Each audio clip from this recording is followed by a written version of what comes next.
नमस्ते सभी को, मैं हूं सृष्टि और आज हम Bhagavad Gita chapter 8 attaining the supreme के श्लोक 15 को कवर करने वाले हैं। रोज की तरह पहले मैं संस्कृत में श्लोक को पढ़ूंगी, उसके इंग्लिश ट्रांसलेशन को देखेंगे और मीनिंग को समझेंगे। तो चलिए शुरू करते हैं। मम उपेत्या पुनार्जन्मा दुःख्यालयाम असस्वतां नप्नुवन्ति महात्मना समसिद्धिं परमं गता। After attaining me, the great souls who are yogis in devotion never return to this temporary world which is full of miseries because they have attained the highest perfection. जैसे ही आप ईश्वर को अटेंड कर लेते हो, आपको इस दुनिया में आने की ना ही इच्छा रहती है ना ही कोई ज़रूरत रहती है, क्योंकि आपने बेस्ट चीज़ को अटेंड कर लिया ऑलरेडी। सो यहाँ के एक्सप्लेनेशन को पढ़ लेते हैं।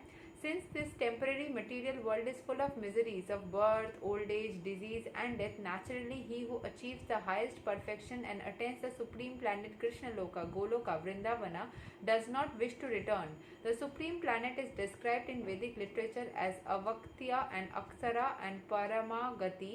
In other words, this planet is beyond our material vision and it is inexplicable, but it is the highest goal, the destination of the Mahatmas, great souls.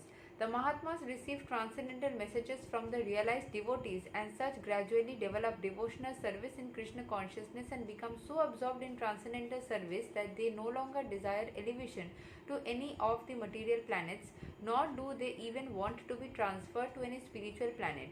मतलब जैसे आप जन्म से ही बहुत सारे चीज़ें इस दुनिया में दिखते हैं, जैसे कि मिजरीज, लोगों को ओल्ड एज होती है, डेथ होती है, सारे नेगेटिव चीज़ें इस दुनिया में रहती है।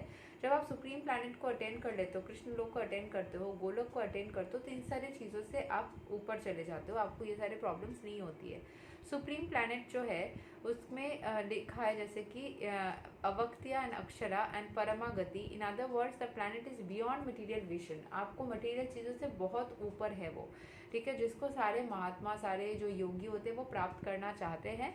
द महात्मास रिसीव ट्रांसेंडेंटल, उनको ट्रांसेंडेंटल मैसेज मिलता है, उनको रियलाइज होता है कि आपको उनको यहाँ पे कनेक्ट होना है, ठीक है। And they become so absorbed in transcendental service in Krishna consciousness, transcendental service, that they no longer desire elevation to any of the material planets. उनको कहीं पे भी और elevation की इंटरेस्ट नहीं होती, उनको कहीं और दूर जाने की इच्छा नहीं होती है। They only want Krishna and Krishna's association and nothing else. That is the highest perfection of life. This verse specifically mentions the perfectionist devotees of the Supreme Lord, Krishna. These devotees in Krishna consciousness achieve the highest perfection of life. In other words they are the supreme souls, ठीक है। सो जो महात्माएं कृष्ण को प्राप्त करते हैं वो सारे supreme soul होते हैं, ठीक है। एंड वो कृष्ण को अटेंड करके जैसा जो सुख पाते हैं उसके बाद उनको कहीं और जाने की इच्छा नहीं रहती है, नहीं ज़रूरत पड़ती है। तो यहीं तक था श्लोक number 15 of Bhagavad Gita chapter 8। अगले वीडियो में हम श्लोक 16 को कवर करेंगे। तब तक के लिए हरे कृष्ण, राधे राधे, जय श्री राम।